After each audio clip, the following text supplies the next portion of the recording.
নাকটা চ্যাপ্টা, কালো গায়ের রং, তাতে কি ফুলমণির দুষ্টুমিরও খার সাধ্ধিকার?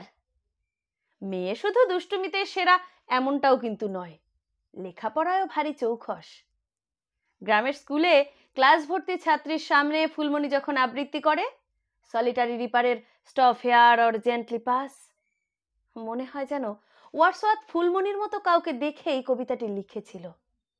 এত স্পষ্ট এবং ঝরঝরে সাবলীল উচ্চারণ শুনে ইংরেজি শিক্ষিকাও অবাক হয়ে যায় রোজ। এই দেখুন, ফুলমণি কে সেটাই বলা হয়নি। ফুলমণি হেমব্রেম, বাবা মতিলাল হেমব্রেম পরের ক্ষেতে দিনমজুরের কাজ করে, আর মা হীরামণি হেমব্রেম লোকের বাড়িতে কামিন খাটার কাজ করে।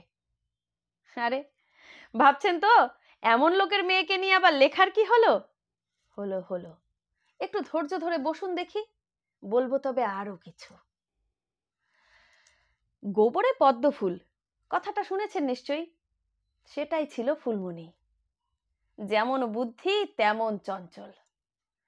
একবার গ্রামের চাটুজ্যেদের দুর্গাপুজোতে ফুলমণি সকলের সামনে দাঁড়িয়ে অঞ্জলি দিতে গেছিল। সে দেখে চাটুজ্যে গিন্নিদের সে কি রাগ, ছোট জাতের মেয়ে, তার আবার এত সাহস! যা পেছনে গিয়ে অঞ্জলি দে, তোদের জায়গা একদম মন্দিরের বাইরে। ফুলমণি তো হেসেই লুটোপুটি। বড়গিন্নিকে বলে, কেন গো, তোমার আর আমার মধ্যে কি এমন আলাদা করে পাঠিয়েছে তোমাদের ওই মাটির প্রতিমা? মুখের ওপর জবাব শুনে আরো রেগে গেল গিন্নি মায়েরা। বের করে দাও এই ডেপো নিচু জাতের মেয়েটাকে। তারপর তারপর কেটে গেল অনেকগুলো বছর। চাটুজ্জে বাড়ির বড় গিন্নি মায়ের জটিল অস্ত্রোপচার, পেটে বড় টিউমার। প্রাণ বাঁচালেন যে ডাক্তার, তার নাম শুভ্রা হেমব্রেম, একটা কালো নাকচাপটা মেয়ে। চলো গো গিন্নিমা, আজ আমি তোমায় ঘর তক নিয়ে যাই। এত ভালো ডাক্তারের হাত গিন্নিমায়ের হাতের ওপর। চমকে দেখলেন, কে গো, কে গো মা তুমি? কেনে চিনলে না? শুভ্রা হেমব্রেম, গ্রামের লোকে ফুলমণি বলতো।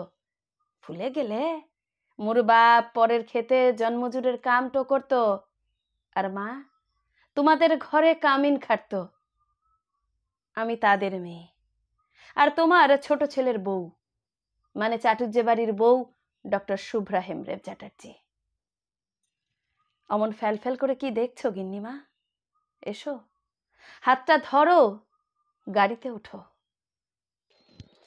রং রূপ জাতকুলের বিচার করতে করতে কত মানুষের গুণ না দেখার মূর্খামি প্রমাণ করেই দিই আমরা কখনো না কখনো।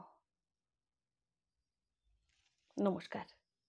পাঠ করলাম আমার প্রিয় দিদি কবি মৌসুমী সেন চৌধুরীর লেখা ফুলমণি হেমব্রেম।